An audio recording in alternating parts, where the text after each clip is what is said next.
سڵاو لە ئێوەی ئازیز ئەم کاتەوە هەموو کاتێکتان شاد لە پۆدکاستی دیداری تەمەن و لە کەناڵی ڤارەوە سڵاوتان لێبێت بۆ دیدارێکی تایبەت لەگەڵ یەکێک لە هونەرمەندە خاوەن ئەزموونەکانی شاری کەرکووک کە مێژوویەکی دوور و درێژی لە بواری شانۆ و دراما و فیلمسازیدا هەیە و کاری زۆری کردووە و هەتا ئیستا لەناو ئێمە ئەژی و ئێمە شیوای تەمەن درێژی بۆ خوازین ئەویش هونەرمەندی خۆشەویست کاک عەلی کەریمە کە میوانی پۆدکاستی ئەم جارەمانە بەخێر هاتی کاک عەلی. زۆر سوپاس کاکە حەمید، سوپاس بۆ ئەو قسە جوانانە سەبارەت بە من. کاک عەلی، ئێمە طبعاً بێگومان ئێمە هونەرمەند هەر لە مناڵیەوە ئەو کەسێک کە خولیای هونەری هەیە، هونەر تێ هەیە ئەژی، هونەر لە ناو ژیانیایەتی، بەڵام کاتێک هەیە کە دەست دەکا بەکاری هونەری و یان ئەبێ فرسەتی بۆ ڕێکەوێت بێگومان ئەویش توانە و بەهرەکانی خۆی ئەیسەپێنێت کە ئەو فرسەتی بۆ ڕێکەوێت.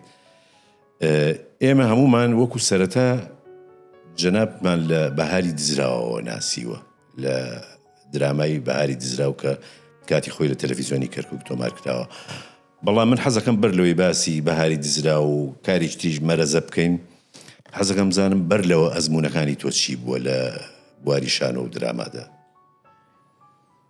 نامێ وەکو هەنێک کەس ئەڵێن لە مناڵیەوە وا بووم و ئەمە بووم ئەوە بوو، بەڵام بەڕاستی هەر زۆر لە قۆناغی مێرد مناڵیمان زۆر ئەچوون بۆ هۆڵەکانی سینەما بۆ بینینی فیلمە بیانیەکان بە تایبەتیش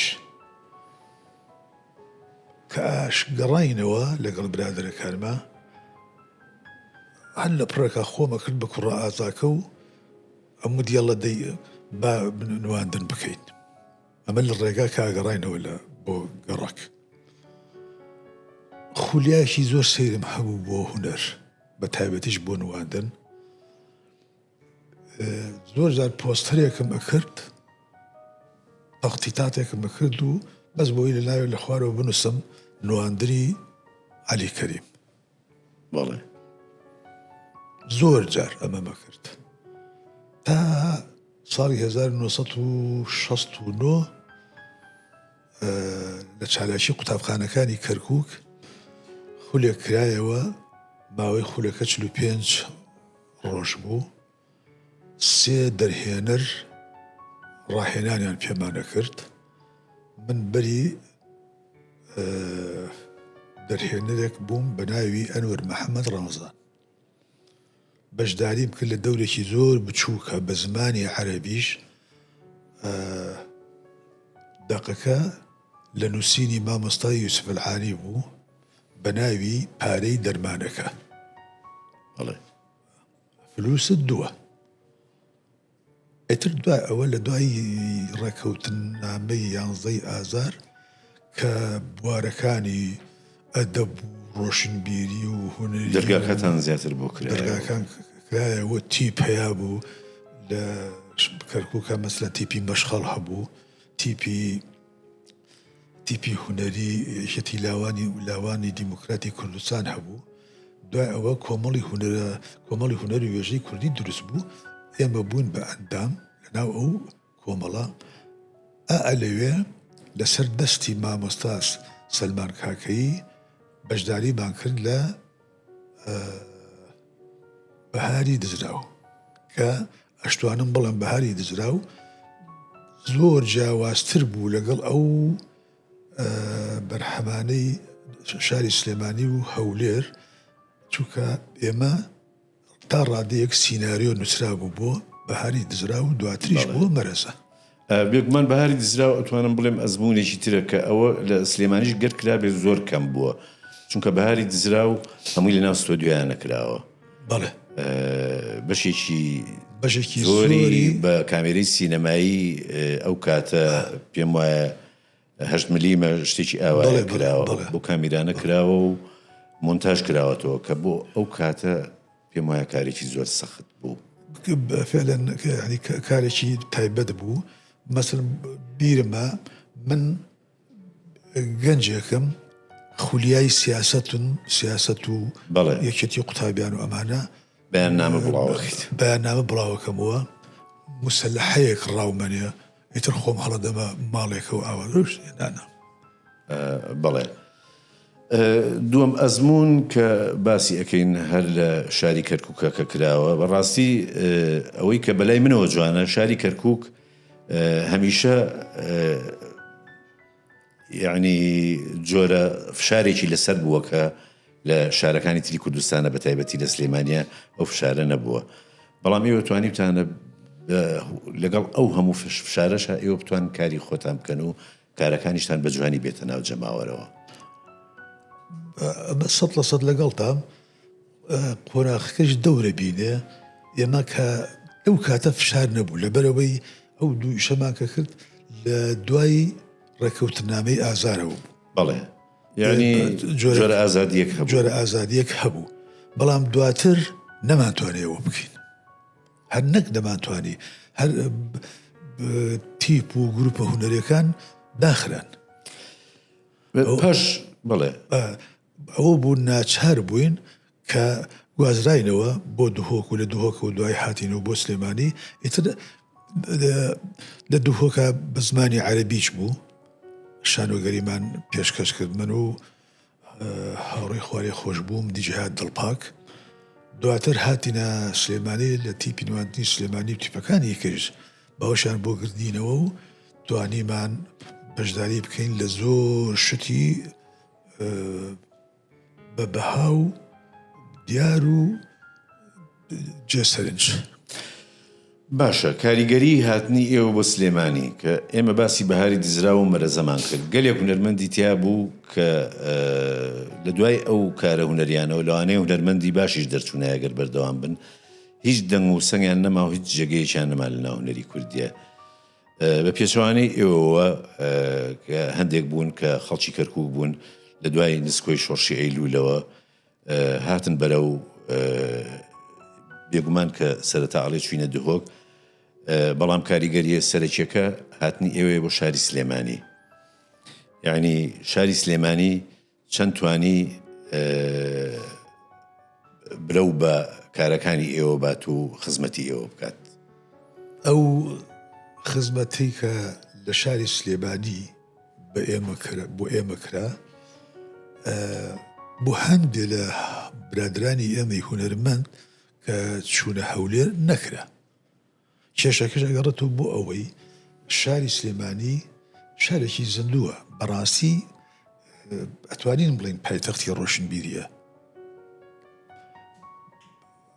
کۆمەڵە تیپی تیا بوو تیپی پێشڕەوی تیا بوو کۆمەڵی هونەری وێژەی ئەو سایک تیا بوو بەڵێ تیپی نواندنی سلێمانی دواتر تیپی سالار ئەوانی تریش نەقابەی کرێکاران و ڕێخانەشە بوون شوێنی ئێمە کرایەوە وە بە باشیش بەڵام توانم بڵم ئێوەگەر ئێمە خۆمان بوونمان نەبوایە توانامان نەبوایە ئەو بوارەمان بۆ ناڕەخسە ئەو بوو هەری لەگەڵ بەشداریکردنمانە یا بەڵین لەگەڵ ئینتیماکردنمان بۆ تیپی نواندنی سلێمانی ساڵی 1970 دکتۆر فازڵ جافیش تازە هات بۆ سلێمانی وازرا بووە شانۆگەری پردی ئارتای کرد دوای پردی ئارتا شانۆگەری دووڕەگی بە بەرهەم هێنا لە شانۆگەری دووڕەک من و عالیە محەممەد ئەمین کە کچێکی کەرکووکی بوو دەوری سەرەکیمان ئەبینی ئەو دەوری دایکی من بوو منش دەوری کوڕی ئەو بووم هەر بۆ بیرخستنەوە عالیە خان ئێستا لە بەرەوەی وڵاتە بەڵام لە بواری نووسینە یەکێکن لە شاعرە باشەکان بە زمانی عەرەبی ئەم ساڵی ڕابردوو خەڵاتی داهێنانی عێراقی ئەدەبی عێراقیاندایە پێبەخشی بەڵێ ئێمە بوونمان هەبوو توانامان شەبوو ئەو بوو من و هونەرمەندی خوارێ خۆش بوو جیاد دڵپاک بە دەوری سەرەکی بەشداریمان کرد لەو بەرهەمانەی کە تیپی نوانی سلێمانی بە بەرهەمی هێناوە. دواتر ژاڵە هەر تیپی نوانی سلێمانی دەوری گرنگی هەبوو لە بە بەرهەمهێنانی درامای ژاڵە کە درامایەک بوو بۆ یەکەمین جار زۆربەی دیمەنەکانی لە دەرەوەی ستۆدیۆ بوو. بەڵێ ئەو کاتە تازە وابزانم کە تەلەڤیزیۆنی سیستەمی ئۆماتیک بوو بە کامێرەی بەڵێ محموو لەو کامێرەی دەرەوە بەڵێ وێنەی ژیراوە. هونەرمەند ناسر حەسەن دەوری گرنگی هەبوو وەک دەرهێنەریش کارێکی زۆر جوانی کرد. ئێمەش یعنی ئەکتەرەکان بە هەمومان کاوەی ئەحمەد میرزا، عەلی نووری، عومەر دڵپاک، کچەکان بە تایبەتی فوادی حەمەمیناغا بەڵێ ئەمانە هەموو زۆر بەدڵ و بەگیانەوە بەشداریمان کرد و ئیشمان کرد و وازانم 16 ڕۆژی خایان ماوەی وێنەگرتنەکە. دوای ئەوە مۆنتاژ کرا بە دوو قۆناغێک لە بەغا، قۆناغێکی کەیش لە تەلەڤیزیۆنی کەرکووک. بەڵێ بێگومان ژاڵە هەتاکو ئەمڕۆ یەکێکە لە کارە زیندوەکان و ئەویش دووبارە ئەکاتە ئەزمونێکی نوێ کە چونکە زۆربەی کارەکان لە دەرەوە وێنەی گیراوە. وێنەگرتنیش و تاوبوون و بە بەرهەمهێنانی ژاڵە گەر بە هەڵان نەچوو بم ساڵی 1985 بوو، بەڵام 86 ساڵێک حجز کرا لە ستۆدیۆ یعنی لە تەلەڤیزیۆن کەرکووک. دواتر نمایش کرا کە نمایش کرا بەکو بیستم خۆشم لە کەرکووش ینی ئەوم زانی کە ئێوارەی لێ ئەهات لە ڕەمەزانە نمایش کرا کە ئێوارەی لێ ئەهات کەس لە بازار نامە، هەموو ڕۆشتنەوە بۆ ماڵەوە بۆ بینینی ژاڵە. سلێمانیش بە هەمان شێوف بەڵێ سلێمانی ئەڵم و یەکەمین جاریش بوو تا ئێسش ئەتوانم ئەوە بڵم یەکەمین جار بوو وێنەی من و جیاد دڵپاک و کاوەی ئەحمەد میرزا و عومەر دڵپاک و ئەمانە لەسەر شۆزەکانە دانرابوون بۆ فرۆشتن. ڕاستە کاک عەلی، دیارە بەوەی کە خەڵکی کەرکووچێتی حکمی تایبەتی هەیە کە زۆربەتان لە شاری کەرکووک کاتی خۆی دەرکراون و هاتوون بەرەو ئەم ناوچەیە. ئەو کارە هونەریانەی کە کردوتانە ئایا بەهۆی ئەو کارە هونەریانەوە تووشی هیچ ناڕەحەتیەک بوون؟ چونکە گەلێک جار کارەکانی کە ئەتان کرد وەکو ڕەمزیەت تەبەن ئەو کاتە نەئەتوانرا بە ڕاستەوخۆ شت بە حیزبی بەعەز بوترێ، لەبەرەوە زیاتر سیمبۆلیزمتان بەکارهێنا بۆ ئەوەی کە کارێ بکەن کە ڕۆحی شۆڕژگێڕی لە ناو خەڵکا بێت و یعنی جۆرێک لە کوردایەتی تابێ. ئایا تووشی هیچ ناڕەحەتیەک بوون ئێوە لە زمانی بەعسا بەهۆی ئەو کارانەوە کە کردوت؟ هەر وەکو خۆت ئیشارەتدا هەوڵماندا سوود وەرگرین لە باری سیاسی فەڵەستین. یعنی هەموو شتێکمان کە بکردایە ئەمە یعنی بۆ محاسەبەش بانگیان بکردە ئەمانوێت باسی فەڵەستینەکەین یا ئەتان قسە سەردەمێکی کۆنەوە یا سەردەمێکی کۆنەوە. بۆ نمونە شانۆگەرێکمان تەقدیم کرد لە نەورۆزە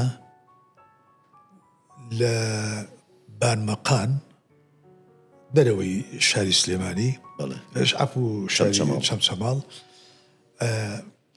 سێش نمایشمان کرد لە ڕۆژێکە. جارێکیان لەسەر جادەگشتیەکەی بینی سلێمانی و بینی شەمسەماڵ و کەرکووک، جارێکیان لەسەر کەلاوەیەک لە سەربانی کەلاوەیەک، جارێکیان لەسەر شانۆ و ئیتر لێپرسراوەکان هاتبوون، خەڵقێکی زۆر هاتبوو، بەڵام لە دووری خەڵکەکە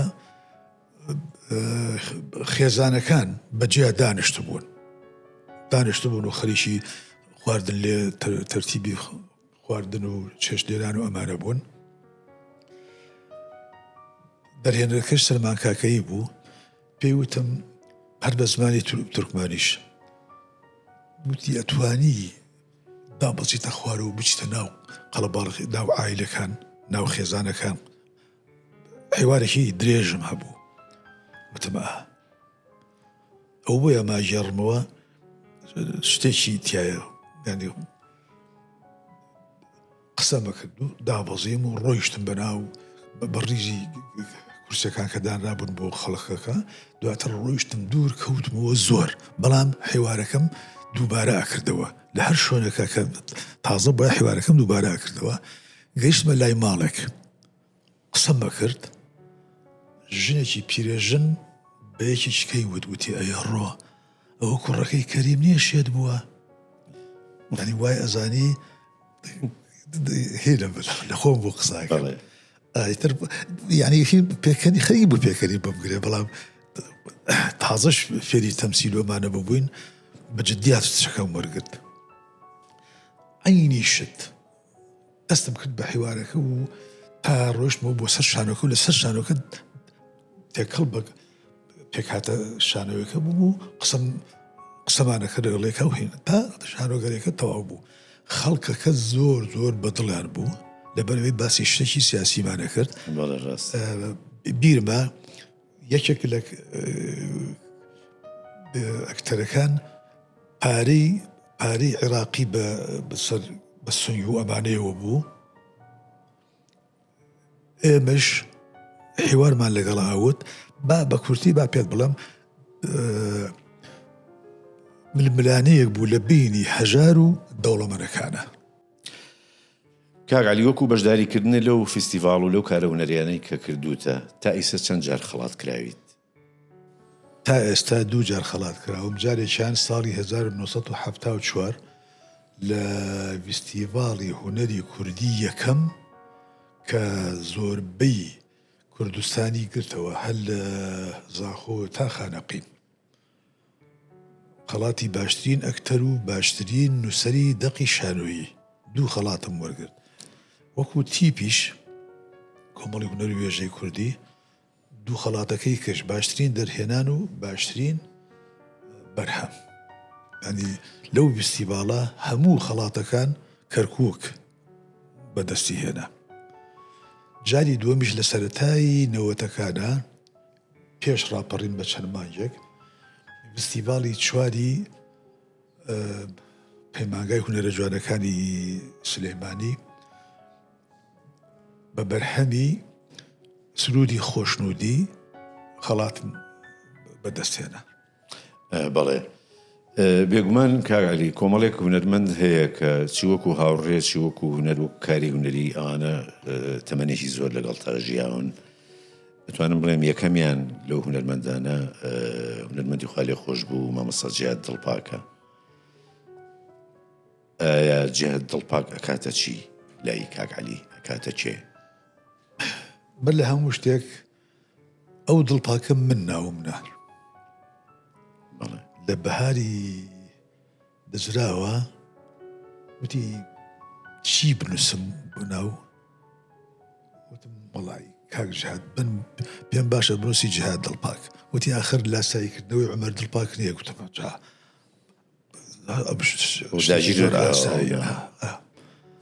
ئەو بەڕاستی دڵپاک بوو، لە خۆڕاییش ناوم نەنا دڵپاک. ڕاستە هەندێک جار شەڕەنگی زیتیا بوو، بەڵام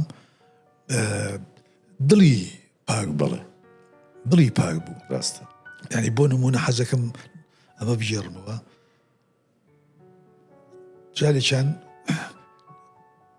برادەرێک ئێمەی ئەگەیانەوە بۆ ماڵەوە، شەوێکی درەنگ بوو، کێشای بەدەژگوڵەکە وتی فڵان کەس ئەمە هی حکومەتە، حکومەت بەم نیوەشەوە چییە بەلاتەوە؟ ئێوە خۆی لەگەڵمانە بوو ئەمان برد بۆ ماڵەوە.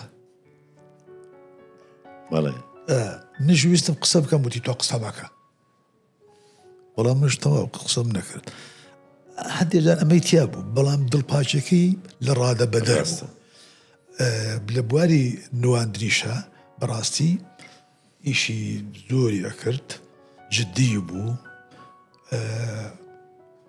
ئەتوانم بڵێم یەکێک بوو لە ئەکتەرە دیارەکان لە بواری لەسەر شانۆ و لە بەردەم کامیرە. بەڵێ جەلیل زەنگەنە وردەکارە لە نووسین و داڕشتنەوەی سیناریۆ، زۆر وردەکارە، بەڵام ئەوەی کە بڕیاری لەسەر ئەدا لە کاتی جێبەجێکردنە پێچەوانەی ئەو بڕیارەتی یا پێچەوانەی ئەو بۆچوونەیەتی. بۆ نمونە یەکێکە لەو دەرهێنەرانەی کە 100 حەلقە گەردەلوولی بەبەرهەمهێنا، ئەمە بۆ کورد شتێکی باشە. بەڵێ ئێستش بەنیازی بەشی چوارەم و پێنجەمە هیچ بوارێکی بۆ ناڕەخسێ، ئەو کەناڵەی کە زووتر بەشی یەکەم و دۆم و سێمی بەرهەمهێنا ئێستا بەدەمێوە ناچێت، لەبەر ئەوە غەدرێکی زۆری لێ ئەکرێت لەم حاڵەتە. بەڵێ وەکو ئەو کەسانەی تر کە حسێن میسری خاڵی خۆش بۆ حسێن میسری ئەویش کاری شانۆی و کاری دراما و کردووە لەگەڵیا ڕێی جەنابێ بەرامبەر کاک حسێن میسری. حسێن لە بواری شانۆ زۆر نوێ خواز بوو، بەڕاستی لە 34 شانۆگەری لەگەڵیا بەشداری بکردووە، هیچیان لە ڕووی بنیادی هونەری و شکڵیەوە لەوی تر ناچوو، تەنانەت کەسایەتەکانیش. ئەوەی کە شانازی پێوەکەم لەگەڵ بەڕەحمەت بێ حسێن میسری دوو بەرهەمە لە 34 کارە ئیشم کردو لەگەڵا، بەڵام دوو بەرهەمە خۆشحاڵم بەوەی کە یەکێکیان هی دۆستۆڤسکیە سزا و تاوان، یەکێکیشیان هی ڕۆڵف پینتەرە. لەم دوو بەرهەمە هەم نواندنم تایبەت بوو، تایبەتمەندێتی خۆی هەبوو، هەمیش لە سزا و تاوانە کە لە وتارێکی ڕەخنەیی باسی من بە شێوەیەکی جوان ئەکات کە ئەهێنێت لەبەرەی خۆم ئەزانم لەو بەرهەمە نواندنەکەم چۆنی بووە. ئەڵێ لە دیمەنێکی شانۆیە عەلی کەریممان بینی وەک ئەوەی جەستەیەکی ئەفسووناوی هەبێت. بەڵێ وەکوتم حسێن زۆر نوێ خواز بوو لە شانۆیە، لە درامایشە ئەوانەی کە کردوێتی تا ئێستا لە زاکری خەڵک ماون و خەڵک خۆزگە ئەخوازێ بۆ ڕۆژگارانە. ڕاستە هەرچەنە من ڕای من وایە حسێن میسری لە شانۆیە زۆر سەرکەوتووتر بوو وەک لە کاری دراما. ئەو کەسانەی تر کە لەگەڵتانە ژیاون هەرچەنە ئەم لە بواری هونەرانە بۆ لە بواری ئەدەبا بۆ، بەڵام کاریگەری ئەنی کاری زۆری کە دۆ شانۆی زۆری نووسی و شانۆی زۆریشی وەرجێڕاوەتە سەر زمانی کوردی. مامۆستا محەممەد موکری، مامۆستا محەممەد موکری برادەرێکی زۆر نزیکم بوو، بڕوان پێ بکە من دووسێ هەوڵی کورتە چیرۆکم هەیە، ئێستاش ماون، یەکێکیانیش بڵاو بۆتەوە لە گۆڤاری بەیانە بە ناوەکەیم نازانم ناکەوێتە بیرم. موکری کە دەستی کرد، موکری سەرەتا شعریە نووسی، بەڵێ ڕاست، کە دەستی کرد بە چیرۆک پێیوتم وتی ئەو چیرۆکەی تۆم خوێندەوە هانی دام کە چیرۆک بنووسم. کە چیرۆکی نووسی یەکێک بوو لەوانەی دەست پێش خرج بوو لە ڕۆمان نووسینە. بەڵێ و دووسێ ڕۆمانی زۆر جوانی نووسیوە و ژدیها و ئەو ڕۆمانەکانی کە نووسیوێتی ڕۆمانی بڵێ سەگوەڕ و کارەکانی زۆر زاکرەمانیە. موکری قەڵەمێکی درەوشاوە بوو، بەڵام بەداخەوە ڕۆشنبیرێکی زۆر تایبەت، ڕۆشنبیرێکی زۆر باشش بوو. کاک عەلی ئەمە شتێک وەکو خۆت، وەکو باری دەرونی خۆت، هەمیشە من وەکو ڕای خۆمەکە ئەو بینم هەست دەکەم تەنیاییەک لە ناختایە تەنایی هەست بە تەنایی یەکەیت هەمیشەش جۆرە خەمێک لەسەر دەم و چاوتە خۆت ڕائز چێ بەرامبەر ئەم قسەیە کە من ئەیکەم. من هەر لە مناڵێەوە پەروەردەی خانەوادەیەکی کەم دەرامەد بوو کە ڕۆیشتین لە قۆناغی سەرەتاییە بۆ قوتابخانە هەموو هاوڵەکانم پارەیان پێ بوو شت بکڕ لە بەردەم شتانی کە دانراوە لە بەردەم قوتابخانەکە تەنها من بووم لە دوورەوە سەیرمەکردن. ئەمە یەکێک خاڵێکی کە زۆر نەهامەتیمان بینیەوە وەکو کەسێک لە ناو خێزانێکە 3 برای شەهیدیشم هەیە بەڵێ زۆر حەز بە تەنیاییەکەم. ئەو تەنیاییە وای لێکردوم کەم دوو بم زۆر جار حەزم لە قەڵەباڵخی نییە زۆر جاریش دوور ئەکەومەوە یا بەناو پیاسەکردنێکەوە دوور ئەکەومە و دوای دێم بۆ تێکەڵاو. من هەستی پێەکەم کە بەسەر شەقامەکانە ڕووی چاو لە هیچ نییە یعنی ڕاستەکەم ئەو گلەیشم لێ ئەکرێت چاو لە هیچ نییە نەخ من خۆم ئەزانم کە وایە ڕاستەکە ئەو گلەیشم زۆر لێ ئەکرێت کە سڵاوی خەڵک نادەمەوە یا سڵاو لە برادرەکانم ناکەم ینی ڕۆشتووی لە حاڵەتی زۆر خۆشحاڵ بووم بە پرسیان چاوەکەمی کاک عەلی بێگومان من لەبەر ئەوەی وەکو کەسایەتی لە نزیکەوە وەکو ژیانی خۆش ئەو حاڵەتە ئەزانم بۆیە لە جەنابەت تێگەم. بێگومان کاک عەلی ئەزمموی تۆ زۆر لەوە فراوانترە کە ئاوا بە کورتی ئێمە قسەی لەسەر بکەین بەڵام ئیتر پۆدکاستەکەی ئێمە بوارەکەی هەر ئەوەندەیە. لە کۆتایی ئەم پۆدکاستی دیداری تەمەن بەخێر هاتنی بەڕێز دەکەین و گەورە کردین و هیوادارین تەمەند درێژ بیت و بەردەوام بی لە کارە هونەریەکان دڵەوە سوپاسی جەناب دەکەم و سوپاسی وانی پشتی کامیراش دەستان خۆش بێ بۆ بەرنامەکەتان و هیوادار و سەرکەوتوو بن. زۆر سوپاس بۆ جەنابەت.